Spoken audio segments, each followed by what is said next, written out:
Hi friends, I am Dr. Surekha Bhargava, the richest lady networker of India.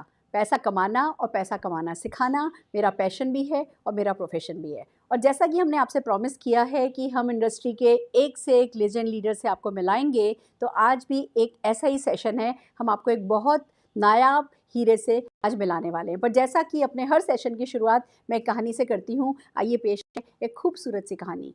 दोस्तों, एक PCO था, एक telephone booth था, उस पे एक व्यक्ति बैठा था। उसका काम ही ये था कि लोग आते थे और उसके इस पीसीओ बूथ पे आकर के कॉल करते थे। तो एक कोई 15-16 साल का लड़का आया और कहने लगा मुझे एक बहुत ज़रूरी कॉल करनी है। तो कहने लगे कर सकते हो, पर 1 मिनट का 2 रुपया लगेगा। कि कोई बात नहीं, मेरे पास हैं 2-3 रुपए हैं, मेरे को एक इम्पॉर्टेंट कॉल करनी है। और कह कर के वो एसटीडी बूथ में घुस गया। उसने नंबर मिलाया और कॉल किया और एक लेडी से कहने लगा, नमस्कार जी, मेरा नाम सो एंड सो है और मैं बागवानी जानता हूँ, मैं बहुत अच्छा माली हूँ, क्या मुझे आपके यहाँ माली का काम मिल सकता है? तो उस लेडी ने कहा, नहीं, हमारे पास माली का कोई काम नहीं है, हमारे पास माली ऑलरेडी है, हमें माली नहीं चाहिए। नहीं, मैं बहुत अच्छी बागवानी करता हूँ, मैंने यहाँ से सीखा है, मैंने ये सीखा है, मैं ये भी फूल लगा सकता हूँ, मैं ये भी कर सकता हूँ, मैं ये भी कर सकता हूँ। वो लेडी कहने लगी, नहीं, हमारे पास ऑलरेडी एक माली है, हमें आपकी ज़रूरत नहीं है। मैं माली के काम के साथ साथ ये भी कर दूंगा, आपके बच्चों को स्कूल ले जाऊंगा, छोड़ने चला जाऊंगा, मैं आपका ग्रोसरी भी कर दूंगा। वो लड़का एक के बाद एक के बाद एक के बाद तर्क बताता रहा कि क्यों उसे माली की तरह वो लेडी अपॉइंट करे। और वो लेडी लगातार कहती गई, नहीं, मुझे माली नहीं चाहिए, हमारे पास माली है, हमारे पास माली है। उसने पूरी कोशिश कर ली, पर जब असफल हुआ, फ़ोन रखा, बाहर निकला, तो ये जो पीसीओ पे मालिक बैठा था, वो इसकी बातें सुन रहा था और बड़ा प्रभावित था कि मतलब इतना कितना इसको बागवानी का शौक है कि बागवानी का काम पाने के लिए ये इस हद तक जाने को तैयार है। उसने उसको कहा कि ऐसा है, मैं तुम्हें बागवानी की काम दे सकता हूँ, मैं तुम्हें अपना बागवान नियुक्त कर सकता हूँ। तो कहने लगा, नहीं, मुझे नौकरी नहीं चाहिए। कहने लगा, तुम कमाल इंसान हो, अभी तुमने इतनी देर तक उस लेडी को समझाया कि तुम्हें बागवानी करने का काम दे दे, और अब जब मैं तुम्हें बागवानी का काम दे रहा हूँ तो तुम कह रहे हो कि तुम्हें बागवानी का काम नहीं चाहिए।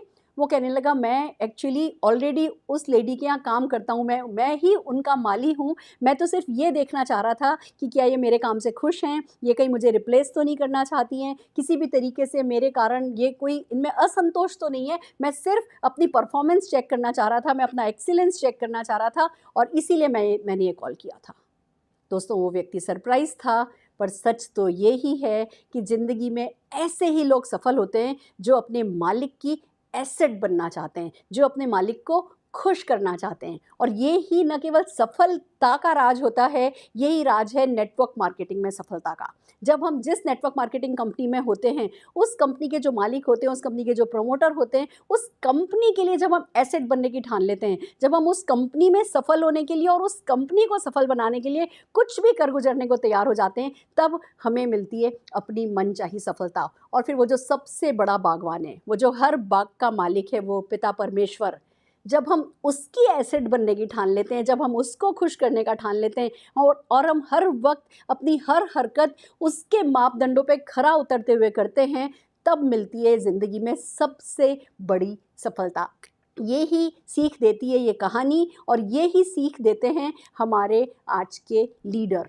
इन लीडर्स ने न केवल मोदी केयर की आन बान शान बनने की ठान ली थी, इन लीडर्स ने मोदी केयर को सक्सेसफुल बनाने की ठान ली थी। कहते हैं, अगर आप अपनी कंपनी को बेबी मान लेते हो तो वो कंपनी आपकी गॉडफादर बन जाती है। यही इनके साथ हुआ। इन्होंने मोदी केयर को फर्स्ट प्रायोरिटी पे रखा, इन्होंने अपने से ऊपर उठ करके मोदी केयर के बारे में सोचा, और यही कारण है ये वो नायाब हीरा बन सके। इनकी इंटीग्रिटी, इनकी कंसिस्टेंट, इनकी परसिस्टेंसी, और हर चीज़ रंग लाई, और ये एक ऐसा लीडर बन गए मोदी केयर में जिनको कोई रिप्लेस कभी ना कर सकता है और ना करना चाहता है। तो इन नायाब हीरे, जो कि मोदी केयर के ग्लोबल ब्लैक डायमंड डायरेक्टर हैं, स्मैक अचीवर्स हैं, 1 CR आज़ादी क्लब मेंबर हैं, और हमारे मोदी केयर के प्राउड कंसल्टेंट वीवी पांडे भैया जी को मैं आपके सामने पेश करना चाहती हूँ।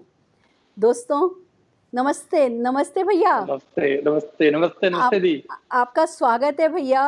आपकी कंसिस्टेंसी, आपकी परसिस्टेंसी और जो मोदी केयर के लिए आपका प्यार है, या प्यार से भी ज़्यादा मैं कहूँ कि जो तपस्या, जो साधना आपने करी है मोदी केयर को सक्सेसफुल बनाने में, अपनी खुद की एक सक्सेस स्टोरी क्रिएट करने में जो साधना आपने करी है, उस साधना के लिए हर मोदी केयरियन आपको थैंक यू बोल रहा है। हर मोदी केयरियन की तरफ से मैं आपको सलाम करना चाहती हूँ। इस इंडस्ट्री की तरफ से सलाम है।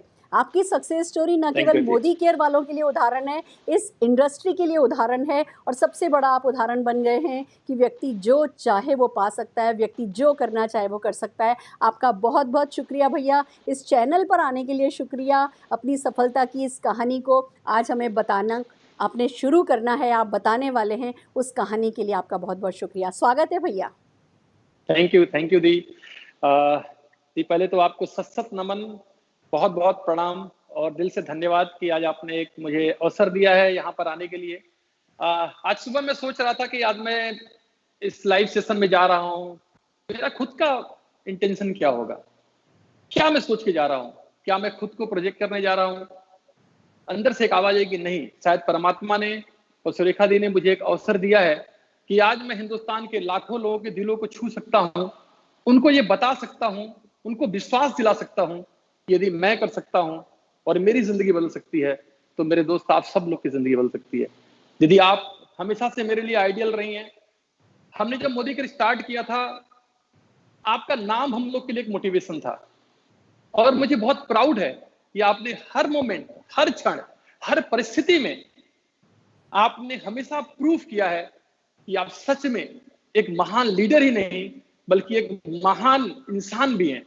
क्योंकि अगर मैं अभी देखूं, अभी लॉकडाउन का पीरियड चल रहा था, सब लोग बहुत परेशान थे, बट आपकी ऑरा इतनी पॉजिटिव है कि आपने सच में जो कहते थे कि leader knows the way, goes the way and shows the way, तो आपने सच में वही कर दिखाया। आपने हम लोगों को ऑनलाइन जाने के लिए मार्ग प्रशस्त किया, इंस्पिरेशन दिया, मोटिवेशन दिया। दीदी दिल से आपको बहुत बहुत प्रणाम और धन्यवाद। थैंक यू भैया। एक्चुअली ये जो सफ़र है, ये जो रास्ता है ना, वो बहुत खूबसूरत है, क्योंकि आप जैसे लीडर हमारी ज़िंदगी में हैं।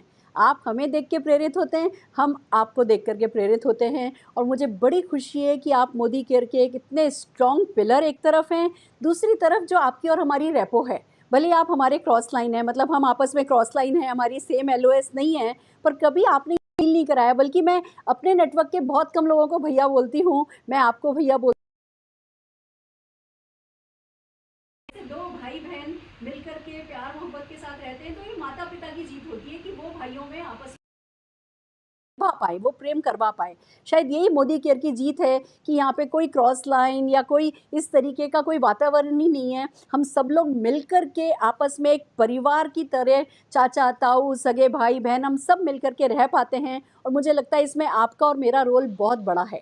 हम बहुत पुराने लीडर हैं, और जब हमारे बीच इतना अपनापन और इतना सौहार्द है, इतनी एक दूसरे की जो म्यूचुअल रिस्पेक्ट है, वो बहुत बड़ा एग्जाम्पल बन करके लोगों के लिए आती है। और हम भी जब कहते हैं लोगों से कि क्रॉस लाइनिंग नहीं करो, क्रॉस लाइन के साथ मिल करके रहो, तो हम लीड बाय एग्जाम्पल कर पाते हैं। पर ये तो शायद हो सकता है पिछले जन्म के भी कुछ रिश्ते हों कि आपके हमारे बीच इतना अपनापन है। भगवान करे ये अपनापन हमेशा बना रहे, ये सेल्फ रिस्पेक्ट, ये म्यूचुअल रिस्पेक्ट इसी तरीके से बढ़ती जाए, और हम एक अच्छी मिसाल इस रिश्ते की कायम कर सकें। आइए आज उसी को आगे बढ़ाते हैं। आपसे बहुत सारी बातें करनी हैं, पर भैया सबसे पहले तो वही जो बातें हमने कभी किसी इवेंट में भी करी नहीं, आपसे सुनी नहीं, आज हम आपके फैमिली बैकग्राउंड के बारे में जानना चाहेंगे। अपने परिवार के बारे में बताइए भैया। दीदी मैं यूपी के वाराणसी एक छोटे से गांव डाफी से हूँ, और मेरे पिताजी जब 8 वर्ष के थे तभी मेरे ग्रैंडफादर का देहावसान हो गया। मेरे पिताजी अपने 3 बहनों के साथ, अपनी माँ के साथ स्ट्रगलफुल लाइफ स्टार्ट किया उन्होंने। थोड़ी सी खेती थी, खेती बाड़ी करके जीविकोपार्जन करना शुरू किया, और जब उन्होंने देखा कि नहीं इस खेती बाड़ी से परिवार नहीं चल पाएगा, तो उन्होंने एक प्राइवेट सिनेमा हॉल में छोटी सी नौकरी कर ली। दीदी उनका मेहनत, उनका परिश्रम, एक छोटे से पैसे के लिए इतना हार्डवर्क वो करते थे। और साथ साथ में अगर मैं अपनी माँ के लिए बोलूँ, मेरी माँ बहुत ही बिल्कुल गृहिणी है, स्पिरिचुअल, बहुत ही इमोशनल, और इमोशनल दीदी इस हद तक कि अगर कोई फिल्म चल रही हो और फिल्म में किसी के साथ अन्याय हो रहा है, किसी को दुख दिया जा रहा है, तो रोने लगती हैं वो। तो इस दो पिलर के बीच में मेरी जिंदगी का शुरुआत हुआ। एक तरफ मेरे पिताजी जहाँ पे वो सेल्फ मेड इंसान थे, हार्ड वर्कर थे, कोर वैल्यूज के थे। दूसरी तरफ मेरी माँ जहाँ इमोशनल थी, बहुत ही स्पिरिचुअल थी, और इस दौरान मेरी जिंदगी चलनी शुरू हुई। यदि अगर मैं अपने बारे में बताऊं तो कुछ अजीब सा मेरा जन्म भी हुआ है। जैसे मेरे फादर के 7 बच्चे एक्सपायर होने के बाद मैं 8वां बच्चा हूँ। बिल्कुल कहते हैं ना, भगवान कृष्ण की तरह कंफ्यूज करके इस दुनिया में आना, क्योंकि कहीं ना कहीं से 7 बच्चे मेरे फादर जब एक्सपायर हो गए तो लोगों ने बताया, ज्योतिषी ने बताया कि भगवान आपसे रुष्ट है। तो मेरे को जन्म होने के बाद मेरा नाम, लड़की का नाम विंध्यवासिनी, विंध्याचल माँ के नाम पे रखा गया। मेरे बड़े बड़े बाल होते थे, लेडीज के मैं कपड़े पहनता था, लड़कियों कपड़े पहनता था मैं, नाक मेरे छेदे गए थे। तो कुछ इस तरीके से मेरी जिंदगी चली, और एक अलग सा लोग मेरी तरफ फोकस करते थे। मैं हमेशा एक अलग फील करता था, और कहीं ना कहीं से मैं अपने माता पिता का सेंटर पॉइंट था, और मेरे माता पिता का सेंटर पॉइंट मैं था, और मेरे सेंटर पॉइंट मेरे माता पिता थे। तो जिंदगी में इस अजीब सी स्थिति से मैं आगे बढ़ता गया। और मैं अगर कहूँ कि जिंदगी में हमेशा मैं सोचता था कि मैं ऐसा कुछ करूंगा कि मेरे माता पिता हमेशा खुश रहेंगे। कहते रहे कि भगवान शंकर के 2 लड़के थे, गणेश जी और कार्तिकेय। तो गणेश जी और कार्तिकेय में एक बार एक बहस हो गई कि चलो इस संसार का भ्रमण करके कौन पहले आता है। तो गणेश जी अपने सवारी चूहे पे बैठ के चलने लगे, और कार्तिकेय जी अपनी सवारी मोर लेके चलने लगे। लेकिन जब जब कार्तिकेय जाते, उन्हें आगे आगे चूहे का पैर का निशान दिखाई पड़ता। जब वो लौट के आए संसार के भ्रमण करके, तो उन्होंने देखा तो गणेश जी बैठे हुए थे भगवान शंकर के पास। उन्होंने पूछा कि अरे तुम मुझसे आगे कैसे आ गए। तो उन्होंने बोला कि भैया, आपके लिए ये संसार पूरा ब्रह्मांड था, और मेरे लिए ये संसार मेरे माता पिता थे। तो मेरे दिल में था कि मैं ऐसा कुछ भी नहीं करूंगा जो अपने माता पिता से अलग हट के हो। यहाँ तक दीदी, मेरी शादी के बाद फर्स्ट नाइट मेरी वाइफ ने मुझसे बोला कि आपकी क्या एक्सपेक्टेशन है मुझसे। तो मैंने उससे यही बोला कि मेरे मम्मी पापा की आंखों में आंसू नहीं आना चाहिए, बस ये मेरी आपसे एक्सपेक्टेशन है। तो दीदी, मैं बहुत लकी हूँ, बहुत किस्मत वाला हूँ। मेरे माता पिता की ब्लेसिंग मेरे ऊपर है, और कहा गया ना कि जा पर कृपा राम का होई, ता पर कृपा करे सब कोई। आज जो मैं एक बहुत अच्छी जिंदगी जी रहा हूँ, मैं समझता हूँ ये मेरे माता पिता का आशीर्वाद का परिणाम है। ब्यूटीफुल, ब्यूटीफुल भैया, दिखता भी है। हम जब जब आपके साथ फॉरेन ट्रिप्स पर जाते हैं, आपके पेरेंट्स आपके साथ होते हैं, और जो आप में अपनापन है, जितना आप उनका ध्यान रखते हो, हर चीज़ में ये डेफिनेटली दिखता है। पर और भी बहुत कुछ है भैया जो बहुत विजिबल है आपकी पर्सनैलिटी में। एक तरफ आप बहुत सॉफ्ट स्पोकन हैं, बड़े नम्र हैं, हम्बल रहते हैं। मेरे को याद नहीं मैंने आपको कभी किसी पे गुस्सा करते नहीं देखा। पर दूसरी तरफ आप बहुत स्ट्रॉन्ग हेडेड हैं। आपके जो कहते हैं ना मेथड्स, आप कार्यशैली जो आपकी है वो बहुत मेथोडिकल है, दिल से काम करते हैं, जो भी कुछ करते हैं वो बहुत शिद्दत से करते हैं, और बस उसमें घुसते चले जाते हैं। तो जो ये आपकी पर्सनैलिटी बनी है, जो आप हैं, ये किन एक्सपीरियंसेस के कारण आप ऐसे बने हैं? थोड़ा अपना इतिहास हमारे साथ शेयर करेंगे? बिल्कुल दी। मेरे पिताजी का जो स्ट्रगल था, मेरी माँ का जो स्ट्रगल था दीदी, वो मेरे लिए एक बहुत बड़ा एजुकेशन था। मुझे किसी की बायोग्राफी पढ़ने की जरूरत नहीं थी, मुझे किसी की सक्सेस के मंत्र जानने की जरूरत नहीं थी। मैंने देखा था कि कुछ हजार रुपए के लिए मेरे पिताजी कितना हार्ड वर्क करते थे, और मेरे दिमाग में कहीं ना कहीं से एक बात थी कि मुझे अपनी जिंदगी में बहुत पैसा कमाना है। मैं क्या करूंगा, कैसे होगा, ये मुझे कुछ नहीं पता था। और दूसरी तरफ मेरे पिताजी के जो कोर वैल्यूज थे, जो मुझे हमेशा स्ट्रांगली खड़ा रहने के लिए मोटिवेट करते थे। अक्सर मेरे पिताजी मेरे कंधे पे हाथ रखते थे और मुझसे बोलते थे कि तू मेरा हीरो है। मुझसे बोलते थे तू मेरा एसेट है, तू मेरा भविष्य है। एक छोटा सा बच्चा जिसे कुछ समझ में नहीं आता था, बट इतना अंदर से लगता था कि मेरे माता पिता मुझे बहुत बिलीव करते हैं, बहुत भरोसा करते हैं। और दीदी, मैं अगर बताऊं, रियली ये मैं बड़ी किस्मत की बात है कि मुझे ऐसे माता पिता मिले हैं। एक बार की बात है, मैं अपने क्लास 9th में पढ़ रहा था, और मैं अपने स्कूल में गया, और किसी बात को लेकर के वहां मेरी टीचर के साथ कुछ झड़प हो गई। और पहले के स्कूल में तो टीचर्स डंडे से मारते थे, उन्होंने मेरे को बहुत मारा, पीछे मेरे पीठ पे पूरे डंडे के निशान बन गए, घाव के निशान बन गए। और मैं वापस घर पे आया, और मेरी दादी ने हल्दी वल्दी मेरे ऊपर लगाया, और बहुत दर्द हो रहा था मेरे को। रात को फादर आए, जैसे पापा आए, दादी मुझे पास में लेके गई।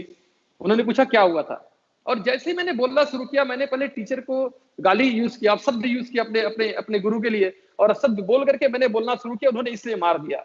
मेरे पिता ने मेरी पूरी बात सुनी ही नहीं, उन्होंने जोर से थप्पड़ खींच के मुझे मारा, और मेरे आंखों के आगे दिखना बंद हो गया। मैं चुपचाप बैठ गया, मुझे दिख नहीं रहा था। फिर थोड़ी देर बाद उन्होंने मुझसे पूछा कि मैंने तुमको क्यों मारा है। मुझे नहीं पता वो मुझे क्यों मारे थे, मुझे लगता था टीचर ने मुझे गलत किया, मेरे साथ गलत किया है। उन्होंने बताया अगर तुम अपने गुरु की रिस्पेक्ट नहीं कर सकते, अगर तुम गुरु के लिए तुम्हारे मन में ये भाव नहीं हो सकता, श्रद्धा नहीं हो सकता, तुम जिंदगी में कभी आगे नहीं बढ़ सकते। अगर वो गलत भी कर रहे हैं तो वो तुम्हें लगता है अभी गलत है, लेकिन वो तुम्हारे लिए सही ही होगा। और दीदी, अगर वो उस थप्पड़ ने मेरी जिंदगी में बहुत बड़ी बदलाव सोच आई, और इसलिए मैं कहता हूँ दीदी कि आज मैं जो कुछ भी हूँ वो अपने पापा और मम्मी के कारण हूँ। अमेजिंग भैया, जब आप बता रहे हो कि आपके पापा एक सिनेमा हॉल में, प्राइवेट सिनेमा हॉल में काम करते थे और आप उनके हीरो थे, तो मैं समझ सकती हूँ कि जब भी वो कोई मूवी लगती होगी, जब भी वो पिक्चर हॉल में बड़े बड़े पोस्टर लगते होंगे ना, तो उन पोस्टर में जो भी हीरो होता होगा, आपके पापा की नज़र में वो हीरो वहाँ से हट जाता होगा और आप ही उनके लिए हीरो बन करके खड़े होते होंगे। और देखिए, हर माता पिता अपने बच्चों को हीरो बनाना चाहते हैं, हर माता पिता अपने बच्चे में हीरो ढूंढते हैं, पर वो हीरो, वो बच्चा उस माता पिता वाले हीरे को उन्हें दे सके, हीरो को उन्हें दे सके, ये बहुत बड़ी बात होती है जो आप दे पाए हैं। ये बहुत खुशी की बात है भैया। अब ये बताएंगे कि आप मोदी केयर में आने से पहले आपकी प्रोफेशनल लाइफ क्या थी, क्या किया आपने और कैसे आप मोदी केयर में आए? दीदी, मैं 92 में इंटरमीडिएट मैंने पास किया, और पास करने के बाद फिर 93 में मेरी शादी हो गई, और शादी हो गई, फिर फैमिली हो गई, बच्चे हो गए। और उस समय फिर मैंने बीएचयू से मैंने फिजिक्स में, जुलाई से मैंने ग्रेजुएशन में एडमिशन लिया। उसी दौरान मेरे गांव से एक बाईपास रोड निकला, NH2 बाईपास रोड, और उसमें मेरी जमीन के कुछ टुकड़े गए, जिसपे 46,000 रुपीज मेरे पिताजी को मुआवजा मिला। पिताजी ने मुझे वो पैसे दिया, बोला बेटा कुछ करना चाहते हो तो इसे कुछ करो। घर की स्थिति बहुत अच्छी नहीं थी दीदी, मेरे पास जितनी समझ थी, कहते हैं ना कि we are product of our environment, हम जहां रहते हैं, जैसे रहते हैं, उतनी ही समझ हमारे पास होती है। तो उस 46,000 रुपए लेकर के मैंने फादर के साथ उनको नौकरी बंद करने के लिए बोला, और मैं छोटी सी कपड़े की दुकान खोली। पापलिन, साड़ी, मार्किन ले आना, उसे बेचना, सुबह सुबह दुकान खोलना, गांव गांव में जाके तगादे करना, और ऐसे जिंदगी कई साल तक बीत गए, 2-3 साल 4 साल बीत गए। और सपने क्या होती है, जिंदगी क्या होती है, ये सब कुछ खत्म हो गया। सिर्फ कहते हैं कि सर्वाइवल फेज में था। उसी दौरान क्या हुआ कि एक मेरे टीचर थे, वो मेरे यहाँ कपड़ा लेने के लिए आए, और आकर के उन्होंने बोला कि विंध्यवासिनी, तुम पढ़ने में बहुत अच्छे थे, एक बात बताओ, अगर तुम आने वाले 5 साल तक ऐसी ही दुकान चलाते रहे तो क्या जो जिंदगी चाहते हो तुम्हें मिल जाएगी? तुम अपने माता पिता को, अपने बच्चों को, अपने फैमिली को दे पाओगे? दीदी, ये सवाल पूछ के तो वो चले गए, लेकिन उस रात मैं पूरी रात इस सवाल के बारे में सोचता रहा, और मुझे ऐसा लगा कि मैं जिस रास्ते पे जा रहा हूं वो पथ मेरे लिए नहीं बना हुआ है, क्योंकि मैं लगा कि मेरे तो 20 साल पहले से लोग दुकान चला रहे हैं। फिर मैं सुबह सुबह उनके घर गया, मैंने बोला कि आप सर कुछ मार्गदर्शन कीजिए। तो गुरुजी ने मुझसे बोला कि एक कोचिंग इंस्टीट्यूट खोलो, और वो रिटायर्ड हो रहे थे, हम लोगों ने मिलकर एक कोचिंग खोला। 6 बच्चों से हमने शुरुआत किया, तकरीबन 500 बच्चे हो गए। फिर मैंने सीमेंट का डिस्ट्रीब्यूटरशिप लिया, फिर मैंने ट्रेवल एजेंसी खोली, फिर मैंने टेलीकम्युनिकेशन का काम किया। तकरीबन 30 एम्प्लॉय मेरे अंडर में काम कर रहे थे। लगभग लाख रुपए महीने की इनकम थी मेरी इन 2000। तो दीदी, ये बिल्कुल लाइफ एक अच्छी सी चल रही थी, और ये कह सकता हूं कि उस समय एक सक्सेसफुल लाइफ में जी रहा था। उस समय मेरे बारे में एक धीरे धीरे कहावत थी, और मैं ये मानता भी हूं कि मेरे पर भगवान की बहुत बड़ी कृपा है। मेरे बारे में कहावत है कि अगर ये मिट्टी भी छू ले तो सोना हो जाता है। मैंने जिंदगी में जो भी काम किया, मेरा मानना है मैं पूरे दिल से करता हूं, पूरे ईमानदारी से करता हूं, बट जो भी काम मैंने किया वो बहुत अच्छा चल रहा था। और एक तरह से कहूं कि प्रोफेशनल लाइफ में मैं बहुत सक्सेसफुल था। हाँ, थोड़ा परेशान था, मेरे पास टाइम नहीं था परिवार के लिए, फैमिली के लिए, बट मैं एक अच्छी इनकम वहां से अर्न कर रहा था, एक अच्छी इनकम ले रहा था मैं। भैया, फिर मोदी केयर कैसे आया आपकी लाइफ में? मतलब नेटवर्क मार्केटिंग में कहाँ से एंटर हुए? आप इतने सक्सेसफुल थे, इतना अच्छा काम चल रहा था। हालांकि मैं समझ सकती हूँ कि कोचिंग इंस्टीट्यूट और हर बिजनेस की अपनी स्ट्रेंथ होती है, अपनी वीकनेस भी होती है, बट इतना सक्सेसफुल 2000 में 1 लाख रुपया महीना, तो आज की तारीख का आप समझ लीजिए 15 लाख रुपया, 20 लाख रुपया महीना जी उस जी जी। समय इतना कमाते थे। फिर नेटवर्क मार्केटिंग आपकी लाइफ में कैसे आया? दीदी, कहूंगा कि जिस समय मैं कोचिंग चला रहा था, मेरे कोचिंग से बहुत सारे ऐसे टीचर थे जो अपनी कोचिंग खोल लेते थे, और वो फिर एक तरह से मेरा कंपटीटर बन जाते थे। और ये साल हर साल चलता था, और अंदर से मेरे अंदर एक इनसिक्योरिटी का फीलिंग आ गया था कि मैं कब तक ऐसे करता रहूंगा। मुझे समझ में नहीं आता था कि आखिर ये दौर कब खत्म होगा। और इसी दौरान मेरा माइंड कहीं ना कहीं से कुछ सोच रहा था, कुछ सर्च कर रहा था। कहते जब आप खोजते हैं ना, तो परमात्मा भी आपके लिए कुछ ना कुछ करता है। उसी दौरान मैं अपने पीसीओ पे अपने कुछ एम्प्लॉय के साथ बैठ के बात कर रहा था, और एक व्यक्ति मेरे पीसीओ पे आया, उसने फोन किया किसी को, और मैं सिर्फ इतना सुन पाया कि उसने बोला कि क्या विदेश यात्रा जाओ, विदेश जाना चाहोगे आप? और जब वो फोन रखा तो मैंने मजाक में बोला कि कहाँ विदेश जा रहे हो आप? और फिर उसने मुझे नेटवर्क मार्केटिंग के बारे में बताया। हालांकि पहली बार देख करके मुझे बिल्कुल बिलीव नहीं हुआ, क्योंकि वो आदमी की सक्सेस अगर मैं कहूं तो उससे मैं बहुत सक्सेसफुल था। मुझे लगा ये मुझे क्या बताएगा, बट थैंक्स टू गॉड उसने मुझे एक बुक दिया जिसका नाम था गेट ए लाइफ। उस गेट ए लाइफ बुक को पढ़ने के बाद उस बुक में दिया हुआ था कि you are trading your time for money. क्या आप अपने समय को पैसे के लिए बेच रहे हो, या you are compounding time for money, क्या आप टाइम को कंपाउंड कर रहे हो? और ये बात मैंने पहली बार जिंदगी में सुना था। फिर मैंने बहुत गहराई से उसको स्टडी किया, मेरा इंटरेस्ट बनने लगा, और फिर धीरे धीरे धीरे मैं नेटवर्क मार्केटिंग में जान पाया। मैं दीदी ये बोलता हूं कि जिंदगी में लक जैसी कोई चीज नहीं होती है, संयोग होता है। अगर उस संयोग पे आपने सही रिएक्शन किया, वो व्यक्ति जब वो फॉरेन ट्रिप के बारे में बोल रहा था, अगर मैं इंटरेस्ट नहीं लेता तो शायद मैं आज यहां नहीं होता।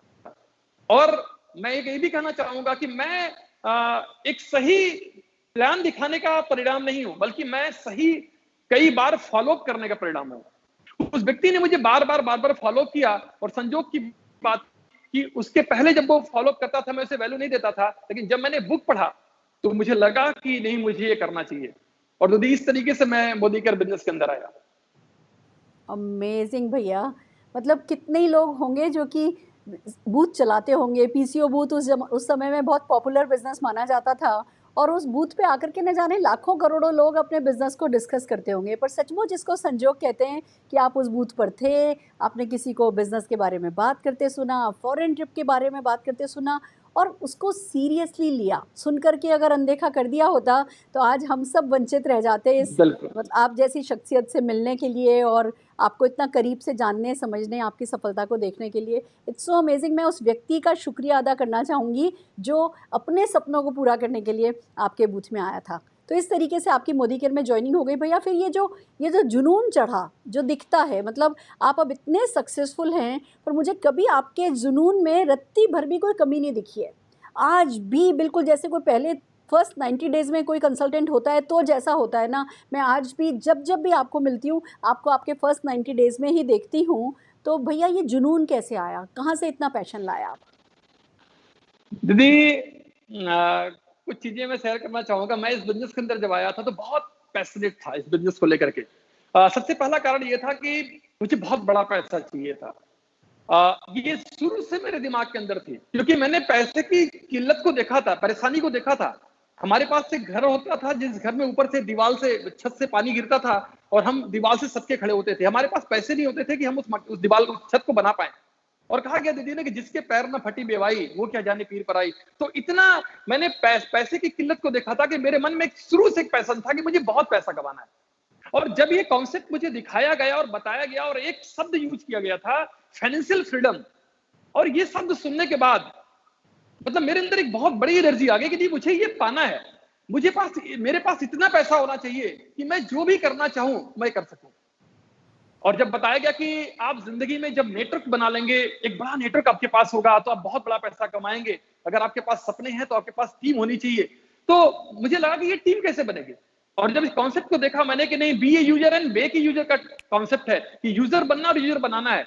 हम लोग जियो की मोबाइल इस्तेमाल करते हैं, हमें से कोई व्यक्ति इसलिए इस्तेमाल नहीं करता है कि मुझे मुकेश अंबानी को अमीर बनाना है, लेकिन हम अपनी जरूरत के लिए इस्तेमाल करते हैं, अपनी सुविधा के लिए इस्तेमाल करते हैं। लेकिन चूंकि हम मुकेश अंबानी के नेटवर्क के एक हिस्सा हैं, इसलिए वो हिंदुस्तान के सबसे अमीर आदमी है। तो जब मुझे ये बात समझ में आ गई कि हमारा जब नेटवर्क बड़ा हो जाएगा, उसमें लोग कंज्यूम करेंगे, सामान को यूज करेंगे, तो बहुत पैसा मिल सकता है। तो इस चीज को लेकर मैं पैशनेट था कि मुझे बहुत पैसा कमाना है।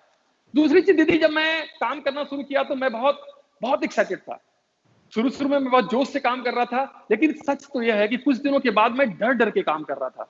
मैंने इतने लोगों को चैलेंज ले लिया था, इतने लोगों को मैंने बोल दिया था, और मैंने कहते हैं कि मुझे लगता था कि अगर मैं पीछे हटता हूं तो लोग क्या बोलेंगे। तो शुरू में तो मैं पैशनेट होकर काम कर रहा था, फिर मैं डर के काम कर रहा था, और आज फिर मैं बहुत ही खुश होकर के पैशनेट होकर काम कर रहा हूं। दूसरी चीज दोस्त दीदी ये था कि मेरे को टीचिंग मेरा बहुत पसंदीदा काम था। मैं क्लास 9-10 से ही छोटे बच्चों को पढ़ा रहा था। तो जब मेरे सामने ये कॉन्सेप्ट आया तो मुझे लगा कि यहाँ तो पढ़ाना ही है, थोड़ा बड़े बच्चों को पढ़ाना है, तो ये मेरे पसंद का काम आया, इसलिए मैं इसमें पैशनेट हो गया। और तीसरी चीज दीदी जो मुझे लगता था कि मेरे मन के अंदर हमेशा से एक बात रही है कि मैं लोगों को हेल्प कर पाऊं, लोगों को मदद कर पाऊं। Give man fish feed him for a day, teach him how to fish feed him for a life. तो मुझे लगा कि इस बिजनेस के माध्यम से मैं बहुत सारे लोगों की मदद कर पाऊंगा, बहुत सारे लोगों को हेल्प कर पाऊंगा। और इसलिए दीदी इस बिजनेस के अंदर मेरा पैशन दिन पर दिन बढ़ता गया और आज भी बढ़ता जा रहा है। क्या बात है भैया। बच्चे वहाँ भी पढ़ाते थे पर पता नहीं था उनका कैरियर कब बनेगा। यहाँ जब बच्चे पढ़ाने लगे तो हमें पता है कि तुरंत बहुत थोड़े से समय में उनका कैरियर बन जाएगा। बहुत अच्छी सोच रही है आपके इस जुनून के पीछे, और मुझे बड़ी खुशी है कि आप इस बिज़नेस को अपने पैशन से कनेक्ट कर पाए। इस बिज़नेस की एक ये बहुत खूबसूरत बात है, कुछ लोगों को दूसरों का भला करने की का शौक़ होता है, कुछ लोगों को फॉरेन ट्रिप जाने का शौक़ होता है, कुछ लोगों को सेल्स का शौक़ होता है, कुछ लोगों को टीचिंग का शौक़ होता है। मुझे ऐसा लगता है इस बिज़नेस में बहुत सारे शौक़ ना वो इनबिल्ट हैं, बट बस जब आप इस बिज़नेस में इन्वॉल्व होते हो, अपने आत्मा लेकर के घुसते हो, तब समझ में आता है कि जो आप बेसिकली करना चाहते थे ना, वही अल्टीमेटली यहाँ करके सफलता पाई जा सकती है। आप ये आइडेंटिफाई कर पाए, ये बहुत बड़ी बात है, और इसीलिए आपकी सफलता दिन दूनी रात चौगनी बढ़ रही है। अब एक बात बताइए भैया, आप क्या शुरू से आपको लगा कि आप इस बिज़नेस के लिए कट आउट थे, या कुछ एक फ़ियर थे, कुछ एक डर थे जो आपने कॉन्कर किए इस बिज़नेस में आने के बाद? दीदी सच बताऊं तो मैं इस बिजनेस के लिए बना ही नहीं था, क्योंकि मेरा नेचर जो है वो मैं अंतर्मुखी टाइप का इंसान हूं कि मैं ट्रेन में जा रहा हूं, बस में जा रहा हूं तो मैं बुक पढ़ लूंगा, लोगों से बात नहीं करूंगा। शादी विवाह पार्टी फंक्शन बर्थडे में जाना पसंद नहीं करता था। लेकिन कहते हैं ना, अगर आपके पास एक बहुत मजबूत ड्रीम होना, एक इमोशनल ड्रीम होना, तो आप अपने अंदर एक बदलाव लाना शुरू कर देते हैं। अगर कोई एक मजबूत सपना अगर आपके पास हो जो देर रात तक जागने के लिए आपको मजबूर कर दे, जल्दी सुबह उठने के लिए मजबूर कर दे, उन लोगों से जाके मिलने के लिए मजबूर कर दे जो आपसे नहीं मिलना चाहते, वो काम करने के लिए मजबूर कर दे जो काम करने का मन आपको नहीं करता। तो दीदी चूंकि बहुत बड़ा रीजन मेरे सामने था, मुझे लगता था कि अगर मैं बहुत अच्छा पैसा नहीं कमा पाया, अपने माँ बाप को मैं खुश नहीं दे पाया, अपने बच्चों को मैं स्ट्रगलफुल लाइफ ही देता रहा, तो मुझे लगा कि मेरी जिंदगी बेकार चली जाएगी। तो मैंने अपने कंफर्ट जोन को तोड़ा और मैं इससे बाहर निकला, मैंने इसको ओवरकम किया। और दूसरा जो मुझे डर था दीदी अंदर से था, वो था मेरी इन्फीरियरिटी कॉम्प्लेक्स। कहीं न कहीं मुझे लगता था कि मैं शायद लोगों से बात नहीं कर पाऊंगा, या मैं बहुत गांव से हूं, मैं इंग्लिश बहुत अच्छा नहीं बोल पाता, मुझे मेल इस्तेमाल करने नहीं आती, बहुत सारी चीजें थी जो मुझे लगता था कि मैं शायद गांव से मैं नहीं कर पाऊंगा, कि इन्फीरियरिटी कॉम्प्लेक्स मेरे मन के अंदर थी। और मैंने उसको भी ओवरकम किया, और ये सब कुछ इसलिए हो पाया क्योंकि मोदी का एजुकेशन सिस्टम था, आप जैसे सभी लीडर्स का गाइडेंस था, बहुत सारे मीटिंग सेमिनार थे, कंपनी मैनेजमेंट का सपोर्ट था, और ये सारी चीजें मिलकर के मुझे इनसे बाहर निकलने में बहुत मदद की दीदी।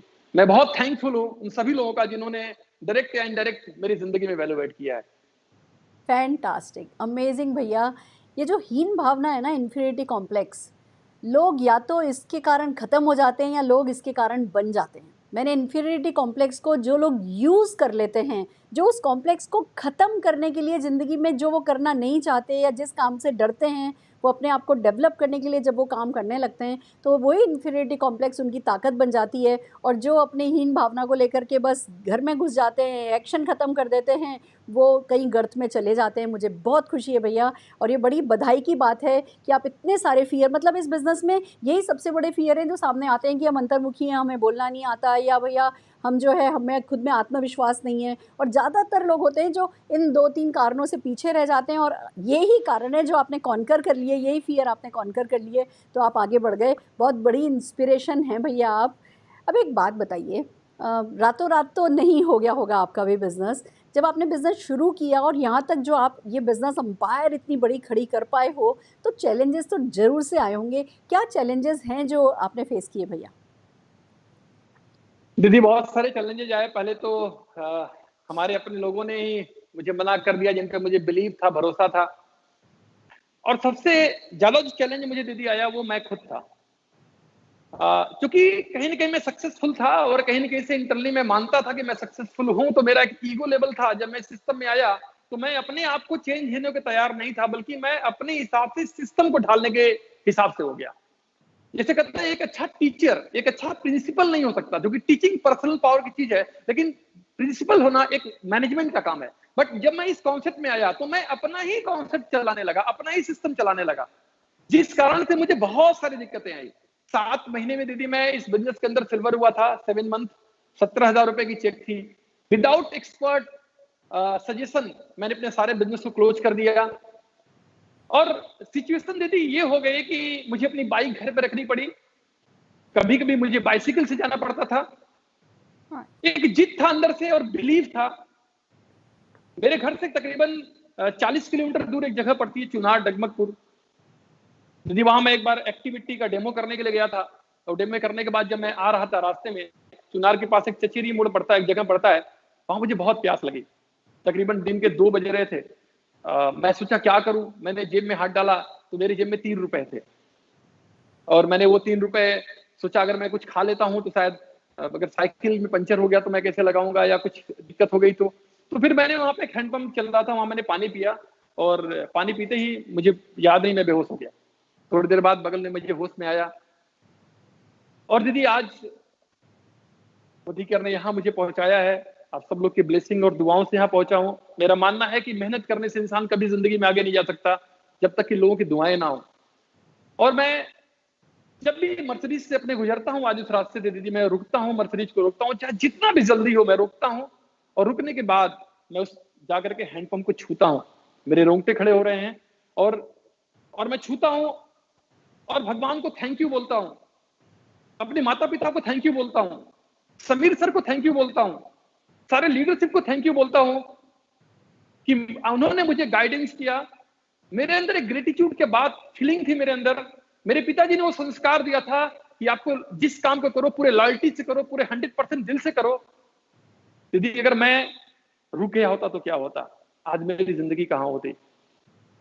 इन सारे चैलेंजेस में दीदी मुझे बहुत सारे लोगों ने मदद किया। शायद मैंने अट्रैक्ट किया, हमारे मैनेजमेंट में हमारे regional head Anup Arora sir बन के आए। उन्होंने मुझे भाई की तरह बहुत गाइडेंस किया, बहुत हेल्प किया। मुझे को प्रोफेशन के साथ साथ मेरे पर्सनल लाइफ उन्होंने वैल्यू एड किया। मेरे गुरु प्रमोद आचार्य जी, मैं सत सत प्रणाम करता हूं उनको, उनके लिए मेरे दिल में बहुत श्रद्धा है। वो गॉड गिफ्ट है मेरे लिए। उन्होंने भाई की तरह, कभी दोस्त की तरह, कभी अपलाइन की तरह, उन्होंने मुझे हमेशा मेरा गाइडेंस किया। राजू डीजी सर, इन सब लोगों का इतना आशीर्वाद मेरे ऊपर रहा कि मैं इन सारी चीजों को ओवरकम करके आगे आ पाया। दीदी ये बहुत बहुत बहुत बुरे वक्त थे मेरे, और मैं ये मानता हूं मैं अगर रुक पाया तो इसके पीछे मेरे मम्मी पापा का दिया हुआ संस्कार ही था। मैं अपने गुरुजी के मंदिर में जाता था और रोता था, ये भगवान मैंने कौन सी गलती की है, मैंने कौन सा ऐसा पाप किया है जो मुझे इतना दुख मिल रहा है, इतना दर्द मिल रहा है।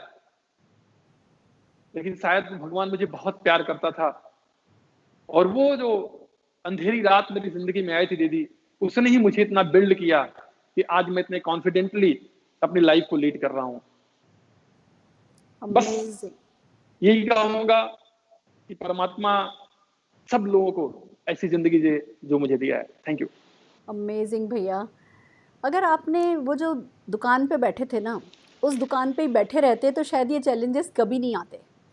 पर ये चैलेंजेस नहीं आते तो ये जो ज़िंदगी आई, ये ज़िंदगी भी नहीं आती। आप सबसे ज़्यादा सेफ थे उस शॉप पर वो शॉप आपकी पसंद की ज़िंदगी नहीं थी। सुबह शटर उठाना, शाम को शटर डालना, दिन भर किसी और व्यक्ति पर निर्भर करना कि कोई आएगा तो सफलता आएगी, वो आपको पसंद नहीं था। आपने पसंद की ज़िंदगी जीने की चाह रखी, तो ये सारे संघर्ष आए, ये सारे चैलेंजेस आए। तो कहते हैं ना, दाग अच्छे हैं, अगर दाग लगने से कुछ अच्छा होता है तो दाग अच्छे हैं। तो वही हमारे बिजनेस में चैलेंजेस अच्छे हैं।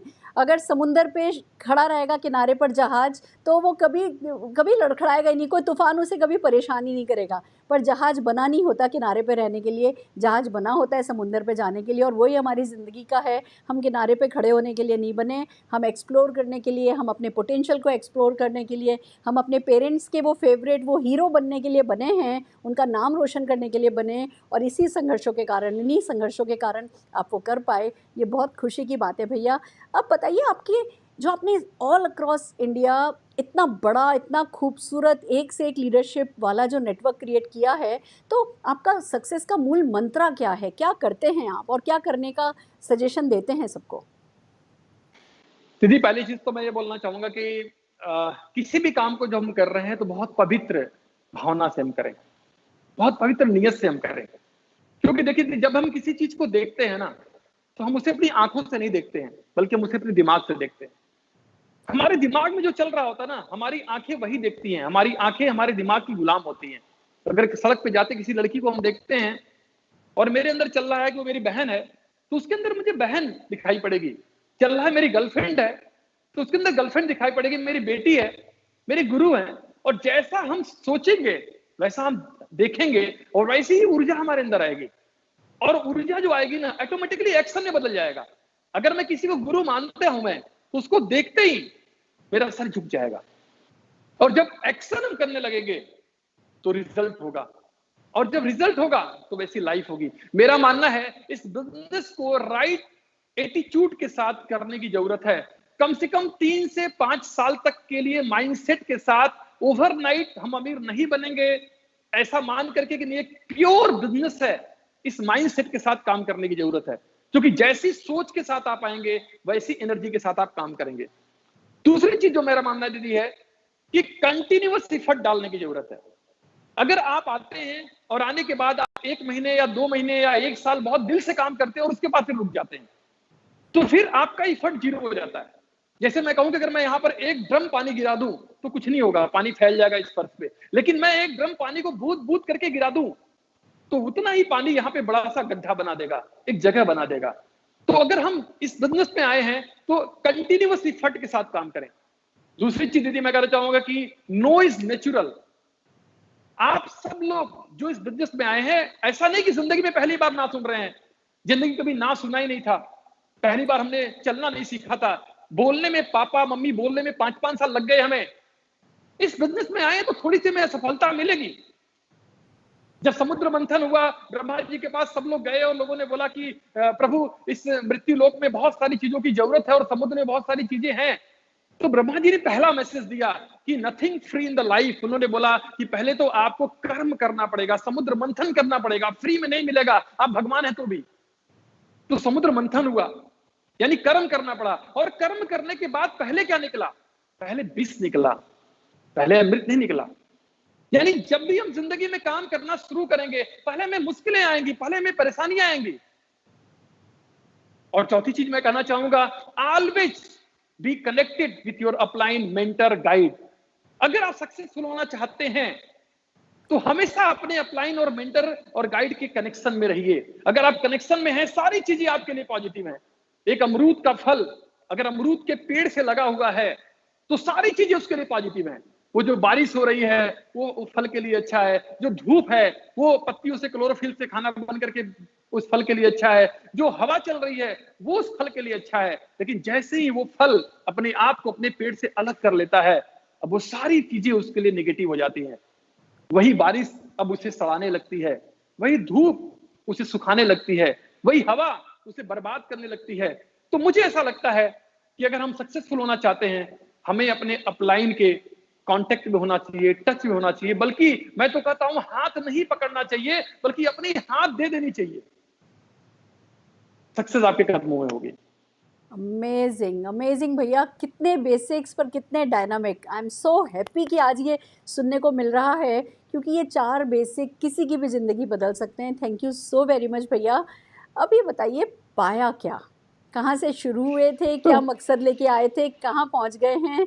क्या पाया मोदी केयर में आपने भैया? प्लीज़ ये बताइए। मोदी करके तो मैं यही बोलता हूं कि बताओ क्या खरीदोगे, यहाँ हर सांस बिकता है। यहाँ तो सब कुछ आपको मिल सकता है। जो मुझे मिला, मैंने एक फार्म हाउस दीदी परचेज किया इस बिजनेस से। तकरीबन आज उसकी वर्थ वैल्यू 20 करोड़ रुपीज है। 40 से ज्यादा देशों की यात्रा मुझे मिली इस बिजनेस से। मर्सिडीज बेंच ई क्लास आज ड्राइव करता हूं। यदि अगर मैं इन चीजों के अलावा अगर मैं कहूं, तो अभी 2019 में भारत श्री अवार्ड दिया गया। इस 2019 में national pride book of record में मेरा नाम लिखा गया। यूटी मिरर जैसे मैगजीन में फ्रंट कवरेज हुआ। ओवरसीज लुक में 2020 में भी फ्रंट कवरेज हुआ। यदि इन सब चीजों के अलावा अगर मैं बोलूं जो जो मुझे रेजोनेट करता है, पहली चीज है कि मेरे पापा और मम्मी इस बिजनेस में क्राउन डायमंड डायरेक्टर हैं। उन्होंने आज तक कोई मीटिंग ट्रेनिंग नहीं किया और इस बिजनेस से 11 बार फॉरेन ट्रिप क्वालिफाई किए थे। जब मेरे पापा बहुत छोटे थे, जैसा मैंने बताया कि मेरे ग्रैंडफादर एक्सपायर कर गए थे, तो मेरे पापा की 3 बहनें थी। एक मेरे बुआ की शादी मेरे बाबा करके गए थे, 2 बुआ की शादी मेरे पापा ने किया। गरीबी थी तो बहुत गरीब परिवार में किए थे, सामान्य परिवार में किए थे। उन दोनों बुआ के लड़कियों को मैंने इस बिजनेस में ज्वाइन कराया। उसमें से एक ग्लोबल ब्लैक डायमंड डायरेक्टर हैं, जिनकी इनकम तकरीबन 3-3.5 लाख रुपए महीने है और आने वाले कुछ महीनों में मर्सिडीज लेने जा रहे हैं अपनी। दूसरा बुआ का लड़का भी अपनी कार से चलता है। तो मुझे ऐसा लगता है कि शायद मैं अगर इंजीनियर होता या डॉक्टर होता तो शायद मैं अपने फादर को फॉरेन ट्रिप नहीं भेज पाता, शायद मैं अपने बुआ के लड़कों को अमीर नहीं बना पाता। मेरे बचपन का दोस्त बड़े शंकर सिंह जी, जो तकरीबन 32 साल से हम फ्रेंड हैं, शायद वो अपने किसी प्रोफेशन में होते और मैं कहीं और होता। इस बिजनेस के थ्रू हम और वो आज एक साथ काम करते हैं। ग्लोबल ब्लैक डायमंड डायरेक्टर है, तकरीबन 4-4.5 लाख रुपए महीने की इनकम इस बिजनेस से है। दीदी मैं कह सकता हूं कि इस बिजनेस में आप पैसे के साथ साथ रिश्ता भी कमाते हैं और बनाते हैं। आज हजारों लाखों लोग हिंदुस्तान में हैं जो बहुत प्यार करते हैं, बहुत रिस्पेक्ट करते हैं। और सबसे बड़ी जो अचीवमेंट दीदी मेरी रही है, जो मैं बताना चाहूंगा, कि मेरी बेटी जब क्लास 4 या 5 में थी, मैं मोदी के लिए बहुत बिजी था, मेरे पास अपने परिवार के लिए टाइम नहीं था। 24 आवर्स मोदी के ही दिमाग में चलता रहता था। वो मेरे पास आई और उसने मुझसे बोला, पापा मुझे आपकी फोटो चाहिए। तो मैंने बोला, बेटा क्या करोगे? बोली, पापा मुझे अपने आइडियल पे इसे लिखना है, and I want to write इसे on you, you are my ideal. दीदी वो दिन मेरी जिंदगी का सबसे बड़ा दिन था, क्योंकि आज लोगों के, बच्चों के आइडियल कोई और होता है, लेकिन अगर आपका बेटा अगर आपको आइडियल मानता हो, आपकी बेटी अगर आपको आइडियल मानती है, तो मुझे लगता है मोदी केयर ने बहुत कुछ दिया है मुझे। मैं बहुत बहुत ग्रेटिट्यूड शो करता हूँ परमात्मा को और समीर सर को। वाओ वाओ, एक तरफ अपने माता पिता का नाम रोशन कर दिया, दूसरा best of the best lifestyle lead कर ली, तीसरा अपने रिश्तेदारों को, अपने दोस्तों को सफल बनने में मदद कर दी, डायरेक्टली आप माध्यम बने उनकी सफलता के, चौथा अपनी अगली पीढ़ी के आइडियल बन गए। आई थिंक इससे आइडियल लाइफ और कुछ नहीं हो सकती भैया।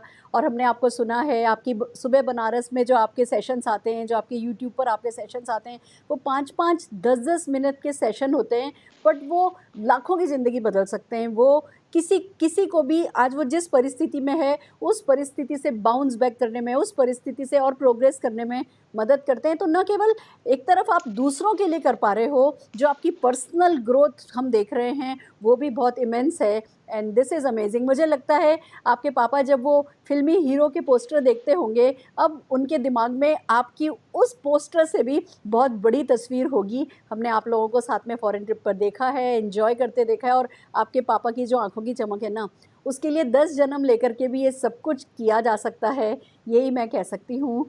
अब ये बताइए भैया, आगे क्या ड्रीम है आपके, क्या विजन है आपका मोदी केयर को, नेटवर्क मार्केटिंग को लेकर के? दीदी मुझे तो एक तो वृद्धाश्रम मुझे बनवाना है, क्योंकि मेरे दिल में बहुत फीलिंग्स है उन लोगों के लिए जिनके बच्चे अपने माँ बाप की रिस्पेक्ट नहीं करते या उनके लिए सोचते नहीं हैं। दूसरा, मुझे पापा के नाम पे एक चैरिटेबल ट्रस्ट खोलना है, जो गांव के बच्चों को कुपोषण का जो शिकार हैं उनके लिए कुछ कर सके। तीसरा, मुझे एक मेडिटेशन सेंटर खोलना है। और दीदी इसी 29 जुलाई को 2020 को मैं अपने ड्रीम हाउस का शुभारंभ करने जा रहा हूँ, शुरुआत करने जा रहा हूँ, जो 10,880 स्क्वायर फीट में है। दिसंबर 2021 तक जो मोदी के थ्रू 100 लोगों को मुझे 5 लाख प्लस जीबीडी के टाइटल तक लेके जाना है, और 100 लग्जरी कार दिसंबर 2021 तक मुझे अपने टीम में लेकर के आना है। ये मेरा ड्रीम है दीदी इस 2021 तक के लिए। अमेजिंग भैया, अमेजिंग। देखो 2021 कितनी स्वीट सी बात बोली है। अब हम ना सब इतने सफल हो गए हैं कि कोई भी सपना अब हमारे लिए बड़ा नहीं रह गया है और कोई भी सपना दूर नहीं रह गया है। तो पूरी ज़िंदगी के सपने तो न जाने कितने बड़े हैं। 2021 तक आपने इतनी बड़ी बड़ी बातें सोची हैं जो कि बड़ी छोटी सी साबित होने वाली हैं। 10,800 स्क्वायर फीट का मकान। वाह भैया, मैं उस मकान के नागल पे आना चाहूंगी। और उस बिल्कुल दीदी, वो वहाँ तो आना वहाँ ही जो है, आपको घंटियां आना बज ही रही मेरा राइट होंगी, बनता है वो तो। वहाँ जो घंटियां बज रही होंगी, जो वो मिठाई बट रही होगी, वो जो बनारस के लड्डू और वो जो फूलों की खुशबू होगी, और जो आपके पापा मम्मी के चेहरे पर जो मुस्कुराहट होगी, आपकी गर्दन जो 1-1.5 इंच और तनी हुई होगी, मैं वो सब देखना चाहूँगी। डेफिनेटली उस समय आपको एक टाइट सी हग देना चाहूँगी। और जो ये 100 जीबीडी आप बना रहे हो, मैं आपको बता दूँ, 23 दिसंबर 2021 को हम 1000 जीबीडीज़ के साथ एक इवेंट करने जा रहे हैं। वो सिर्फ उसमें जीबीडीज़ ही जीबीडीज़ होंगे। 100 दीदी मेरे हो गए उसमें से। तो मैं अभी से इनवाइट कर दे रही हूँ आपको और आपके 100 जीबीडीज़ को 23 दिसंबर 2021 के लिए। आइए 2021 में आगाज़ करेंगे, फिर आगे के सारे सपने वहाँ से डिस्कस करेंगे। बिल्कुल। इट्स अमेजिंग भैया। कोई और मैसेज आप अपने फ़ैन को देना चाहते हैं कि वो क्या करें? देखो, बिज़नेस बहुत अच्छा है, बहुत सफलता देता है, नेटवर्क मार्केटिंग इंडस्ट्री कमाल की है, मोदी केयर बेस्ट कंपनी है। अब लोग खुद सफलता पाने के लिए क्या करें? उनके लिए क्या आदेश है आपका? ये बताइए भैया। दीदी पहली बात तो मैं बोलूंगा कि खूब जम के मेहनत करिए, और इतना मेहनत करिए ना कि आपको अंदर से एक सेटिस्फेक्शन आने लगे। कहते ना कि लोहा को तो खत्म होना ही है, जंग लग के खत्म होगा या घिस के खत्म होगा। इस दुनिया में आए हो तो जाना भी निश्चित है, लेकिन आप खूब दिल खोल के मेहनत करिए।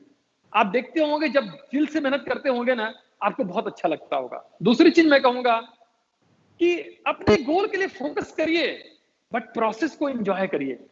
गीता में बोला गया है, कर्मण्येवाधिकारस्ते मां फलेषु कदाचन।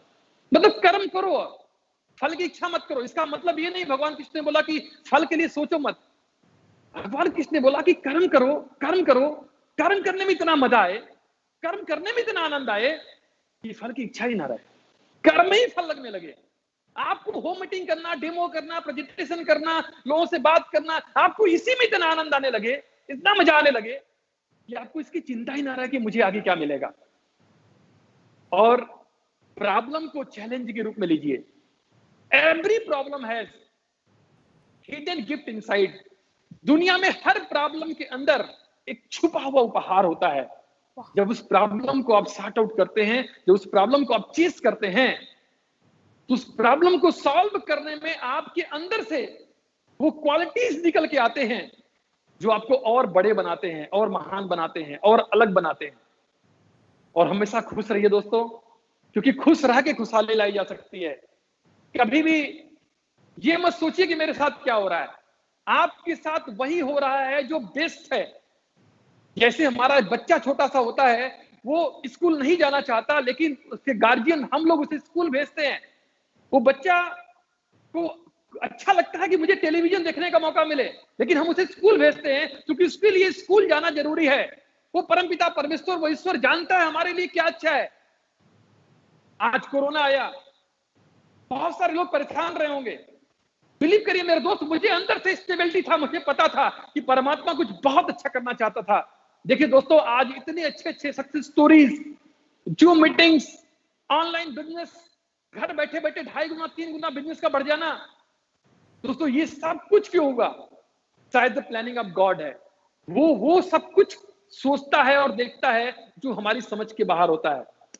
और दोस्तों लास्ट में ये बोलूंगा, हर उस व्यक्ति को, हर उस इंसान को जिसने आपकी जिंदगी में वैल्यू ऐड किया है, वो चाहे आपकी अपलाइन है, चाहे आपके मेंटर हैं, चाहे वो परमात्मा जिसने जीवन दिया है, आपके माता पिता हैं, सबके लिए दिल में ग्रेटिट्यूड रखिए। दोस्तों उन लोगों के लिए भी जिन्होंने आपके रास्ते में रुकावटें पैदा की, क्योंकि वो रुकावटें पैदा नहीं करते तो आज आप इतने शक्तिशाली नहीं होते जितने शक्तिशाली आज आप हैं। और अंतिम में दिल से धन्यवाद देना चाहूंगा अपने अपलाइन अजय प्रजापति जी को, जो भगवान के बंदे की तरह मेरी जिंदगी में आए, उपेंद्र विक्रम सिंह जी को जिन्होंने मुझे अंगुली पढ़ के चलना सिखाया, डॉक्टर आनंद सर को जिन्होंने मेरा बहुत साथ दिया, और एनपी सिंह सर को जो मेरे लिए गॉड हैं, भगवान हैं, जिनकी ब्लेसिंग और दुआओं से मैं जिंदगी में आगे आया हूँ। Thank you very much. Thank you. Thanks a lot. Fantastic, fantastic भैया, ग्रेट लेसन्स, ग्रेट स्टोरी। आपका बहुत बहुत शुक्रिया ये सब मन की बात हमारे साथ शेयर करने के लिए, अपना स्ट्रगल, अपनी सक्सेस, अपना विजन, एंड ये हिंदुस्तान में नेटवर्क मार्केटिंग के नक्शे पर सुनहरे अक्षरों में आपका नाम लिखा जाना है और आपकी स्टोरी जिस किसी ने भी दोहरानी है उसने आप ही की तरह सफल हो जाना है। Thank you so very much भैया, आपका इस थैंक यू दी, चैनल पे आकर के थैंक यू अपनी दी, थैंक यू, सक्सेस शेयर करने के लिए आपका बहुत बहुत धन्यवाद। इस स्टोरी को बनाने के लिए आपका बहुत बहुत धन्यवाद। Thank you. थैंक यू दी, थैंक यू दी। दोस्तों, देखा आपने एक ऐसा व्यक्ति जो आज से 20 साल पहले लाख रुपया महीना कमाता था, जो एंटरप्राइजिंग नेचर का था। एक के बाद कभी उन्होंने शॉप खोली, तो फिर 500 लोगों तक के, 500 बच्चों तक के कोचिंग इंस्टीट्यूट को बनाया, फिर बिल्डर का काम किया, फिर पीसीओ बनाया। बट जब तक उन्हें अपनी पसंद की ज़िंदगी मिल नहीं गई, ठहरे नहीं। ये ही बताती है वीवी पांडे भैया की स्टोरी कि आपको अपने हार्ट को फॉलो करना है। अगर आप खुद के दिल को फॉलो करोगे ना, तो ज़िंदगी में खुशियाँ आएंगी। मतलब ज़रूरी नहीं है कि जो आप कर रहे हो वो आपको खुशी दे सके, पर जो खुशी दे वो कर रहे हो तो वो सफलता गारंटेड देता है। यही वीवी पांडे भैया की स्टोरी बताती है। मेहनत, कंसिस्टेंसी, दिल से करना, नीयत अच्छी रखना, लगातार करना, इंटीग्रिटी रखना। भैया की ज़िंदगी में भी बहुत ऐसे मौके आए होंगे इस पूरे पीरियड में जब लोग उन्हें लुभावने लालच देते होंगे, ये मत करो, वो मत करो, इस कंपनी को नहीं करो, उस कंपनी को करो। पर जो उनके पिताजी का सिखाई हुई जो वैल्यूज़ थी, वो जो कैरेक्टर उनमें इस्टेब्लिश किया गया था, उन्होंने उसको सुना, उन्होंने हमेशा अपने दिल को सुना, तो इतनी महान सफलता की कहानी आज बन करके आई। पर जैसा कि मैं मेरे सेशंस का एंड उस लीडर को कैसे साइन किया गया था, उनकी प्रोस्पेक्टिंग स्टोरी में क्या क्या लेसन्स हैं वो शेयर करके करती हूँ। आइए बात करते हैं वीवी पांडे भैया की प्रोस्पेक्टिंग स्टोरी। वो एक पीसीओ बूथ पे बैठे थे, तब एक व्यक्ति आए, तब अजय जी आए। वो अजय फ़ोन पर किसी और को बिजनेस समझा रहे थे।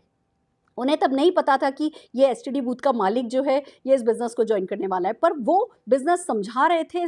अगर एक पीसीओ पे आकर किसी और को समझा रहे थे तो डेफिनेटली और भी बीज बो रहे होंगे, प्रोस्पेक्टिंग कर रहे होंगे। मैं हमेशा से कहती हूँ ये बिज़नेस ऐसा ही है, आप यहाँ बीज बोते हो, यहाँ बीज बोते हो, यहाँ बीज बोते हो, यहाँ बीज बोते हो, यहाँ बीज बोते हो और पेड़ यहाँ से निकलता है। वही अजय जी के साथ हुआ। अजय जी बिज़नेस किसी और को समझा रहे थे और मिले उनको वीवी पांडे भैया। वीवी पांडे जी को उन्होंने बिज़नेस समझाया, पर वीवी पांडे जी ने हाथों हाथ ज्वाइन नहीं कर लिया था। उन्होंने लगातार फॉलोअप किया और जब भैया ने वो बुक पढ़ी और बुक से उनको कंपाउंड इनकम के बारे में, पैसिव इनकम के बारे में, अच्छी लाइफ के बारे में पता चला और फिर जब अपलाइन का मैसेज गया, फॉलोअप हुआ, उस समय क्योंकि उनकी दशा बदल चुकी थी, तो दिशा देने वाला वही था, पर क्योंकि इनकी दिशा बदल चुकी थी, इनकी मनस्थिति बदल चुकी थी, इनकी परिस्थिति बदल चुकी थी, तो इन्होंने उस समय हाँ कहा। यानी जब आप किसी को बिजनेस समझाते हो, प्रोस्पेक्टिंग करते हो, वो उस समय हाँ नहीं भी करते ना, तो कंटिन्यूसली फॉलोअप कीजिए, कोई ना कोई वीवी पांडे जी आपको मिलेंगे। फिर अजय जी ने बिज़नेस किया। अजय जी के ऊपर उपेंद्र जी ने मीटिंग्स में बहुत साथ दिया, बहुत सिखाया। तो एनपी सिंह जी ने और भी बीच बीच में जो अपलाइंस थे उन्होंने मदद करी, पर जो टॉप पे थे, जो एनपी सिंह जी थे, उन्होंने टैप रूट प्रिंसिपल काम में लिया। वो नीचे नीचे नीचे गए और उन्होंने देखा कि कौन सीरियस है, कौन राइजिंग स्टार है। फिर उन्होंने उस राइजिंग स्टार के साथ काम किया, तो वीवी पांडे निकल करके आए। यही छोटी छोटी जो प्रोस्पेक्टिंग स्टोरीज़ हैं, यही छोटी छोटी जो प्रोस्पेक्टिंग टिप्स हैं, अगर आप भी इनको काम में लेंगे तो बिलीव कीजिए दुनिया में बहुत सारी सुरेखा भार्गव, दुनिया में बहुत सारे वीवी पांडे जी आपका भी इंतज़ार कर रहे हैं, जो आपको ज़रूर से मिलेंगे। तो ये मत सोचिए कि ये बहुत सक्सेसफुल है, ये लाख रुपया महीना कमाता है या 10 लाख रुपया महीना कमाता है, ये नहीं इस बिज़नेस को करेगा। बड़े से बड़े बिजनेसमैन भी अपनी लाइफ में अगर कुछ और चाहते हैं तो नेटवर्क मार्केटिंग उन्हें वो दे सकता है। आप लोगों में ट्रस्ट कीजिए, क्योंकि कहा जाता है When you trust people, people trust you। आप लोगों में अपना विश्वास बनाए रखिए और लगातार मोदी केयर लोगों से शेयर करते रहिए और सफल हो जाइए। और अगर हमारे सेशंस आपको पसंद आ रहे हैं तो हमारे YouTube चैनल को लाइक कीजिए, शेयर कीजिए और सब्सक्राइब कीजिए, और जो हम सिखा रहे हैं सीखते जाइए, करते जाइए। All the very best.